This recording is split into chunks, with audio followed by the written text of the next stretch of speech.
Pemirsa, korban pelecehan di lingkungan pesantren di wilayah Kabupaten Tasikmalaya telah melapor ke pihak polisi. Namun para korban saat ini mengalami tekanan psikis setelah dipanggil oleh istri terduga pelaku tanpa pendampingan orang tua mereka.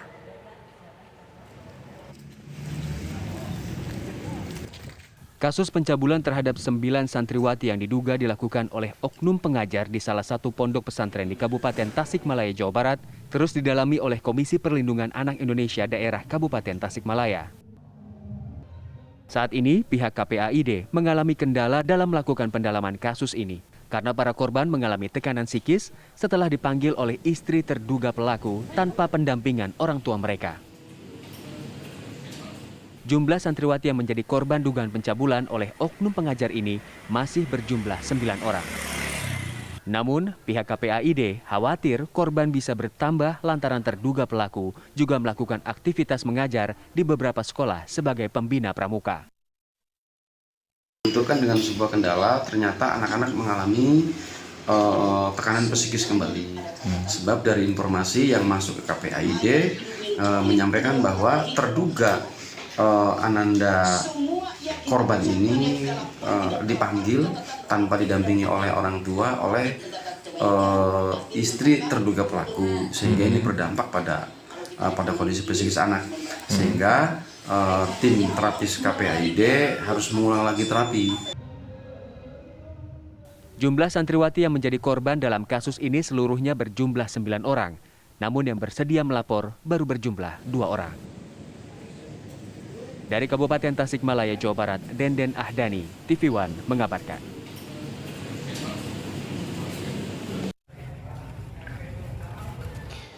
Kini kita akan langsung bergabung bersama dengan Ketua KPAID Kabupaten Tasikmalaya, ada Bapak Ato Rianto. Selamat sore Pak Ato. Selamat sore Mas Hafad. Ya, dilaporkan sudah ada yang melapor ya ke KPAID dan kabarnya mengalami tekanan psikis setelah dihubungi oleh istri terduga pelaku. Apakah memang ada intimidasi pada saat itu? Ya, Alphard, perlu saya jelaskan bahwa alhamdulillah bahwa anak-anak kita hari ini sudah ada keberanian untuk menyampaikan apa yang telah dialaminya, dan hari ini juga sedang dilakukan proses pemulihan kondisi psikis dan langsung juga proses penyidikan yang hari ini sedang dilakukan oleh teman-teman penyidik di Polres Tasikmalaya. Dan beberapa hari yang lalu kami mendapati aduan juga dari anak-anak bahwa menyampaikan bahwa telah dipanggil oleh terduga istri dari pelaku. Kemudian dari situ entah apa yang dibicarakan, saya tidak bisa menyimpulkan apakah memang di situ ada intimidasi. Tetapi hasil dari peristiwa itu kami dapati anak-anak kondisi psikisnya kembali turun ke titik yang rendah. Sehingga kemarin hari Minggu bahkan sampai hari ini tim kita terus mendampingi untuk kembali memulihkan kondisi psikis. Tentu hal ini berdampak pada proses penyidikan yang memang hari ini dijadwalkan schedule-nya dilakukan pemeriksaan lebih lanjut dari penyidik Polres Tasikmalaya. Pak Ato, 9 siswi ini dicabulkan di mana proses peristiwanya terjadi? Iya, mayoritas dari anak-anak ini, kalau yang 4 kami masih belum ada komunikasi, tapi kalau yang 5 semuanya sudah dengan kami di KPAI, dan malam ini juga rencananya mungkin akan tinggal di rumah aman KPAID Kabupaten Tasikmalaya. Dari investigasi dan pengakuan yang disampaikan oleh para santriwati ini menyampaikan bahwa TKP-nya adalah terjadi di Kobong, di tempat salah satu pesantren, dengan modus bahwa ketika santri ini sakit, kemudian pada saat kegiatan pagi-pagi atau subuh, yang lain melakukan aktivitas sebagaimana layaknya pesantren-pesantren yang lainnya, dan tentu yang sakit ini kan tinggal di tempat di Kobong. Dari situ kemudian terduga pelaku melakukan aksi yang tidak senonohnya itu. Itu kira-kira pengakuan yang kami dapatkan dari anak-anak yang kemarin menyampaikan kepada kami. Mbak, artinya ada bentuk pemerkosaan di situ secara fisik? Tidak, ini cabul. Nah, ini cabul, jadi anak-anak hanya mengakui bahwa diremas-remas atau dipegang-pegang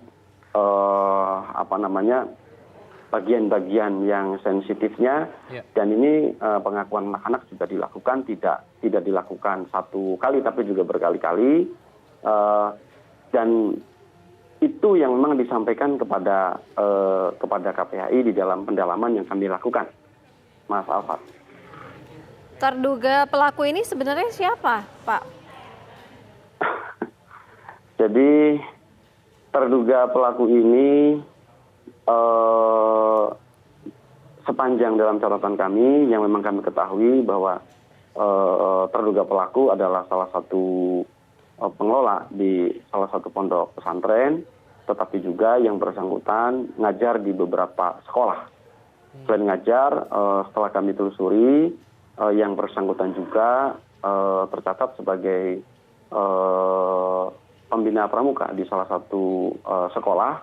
Tentu dengan tabiat seperti ini, dari pendalaman dan masukan-masukan dari beberapa lingkungan yang memang sudah kita temui, tentu kami ada kekhawatiran, kecenderungan tentang bertambahnya korban dari titik-titik yang lain, Mbak Syira. Ini pelaku sudah beraksi sejak kapan? Polanya seperti berulang, ada 9 korban. Apakah memang tidak ada pengawasan yang cukup ketat di sana? Atau pelaku merasa bebas melakukan aksinya? Ya, Mas Alfat. Jadi kami mendapati bukan saja dari pengakuan dari ananda para santri yang memang menjadi korban, tetapi juga kami melakukan cek lingkungan. Peristiwa ini terjadi lebih dari 4 atau 5 tahun. Artinya bahwa peristiwa ini selalu berulang-ulang. Dan kalau kami dari KPAI Kabupaten Tasikmalaya tidak bisa menyimpulkan apakah ini ada sisi kelemahan pengawasan ataupun dan lain sebagainya, tetapi bahwa kami meyakini setelah kami melakukan koordinasi dengan sektor terkait bahwa peristiwa ini sejatinya tidak berdiri sendiri. Ada faktor-faktor penyebab tertentu yang memang mengakibatkan si pelaku ini melakukan perbuatannya selalu berulang kali, sehingga ini adalah sebuah momentum untuk bersama-sama memperbaiki supaya anak-anak kita nyaman, tentram, dan merasa bahagia di pesantren yang hari ini anak-anak impikan. Apa? Oke. Berarti ini benar-benar di pesantren ya Pak, bukan di boarding school atau sekolah begitu? Iya, jadi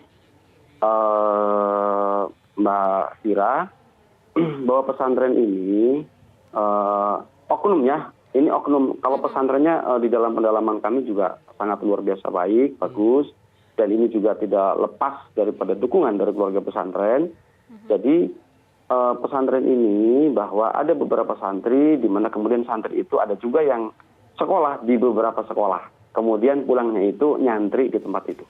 Gitu. Jadi sekali lagi bahwa ini terungkap dari sebuah proses perjalanan panjang, di mana kami melibatkan semua pihak. Ada unsur keluarga besar pesantren, kemudian ada Kementerian Agama Kabupaten Tasikmalaya, sehingga kami memutuskan bahwa untuk membersihkan yang kami anggap adalah penyakit-penyakit yang ada di pesantren itu, maka KPAID melakukan langkah-langkah pelaporan untuk memutus mata rantai supaya ke depan tidak terulang kembali, dan ke depan santri-santri kita merasa nyaman ketika pesantren di tempat itu, Mbak Syira. Terima kasih Pak Torianto, itu menjadi harapan kita semua tidak ada kasus yang serupa yang terjadi lagi dimanapun di Indonesia. Terima kasih Pak Anto. Amin, siap, terima kasih.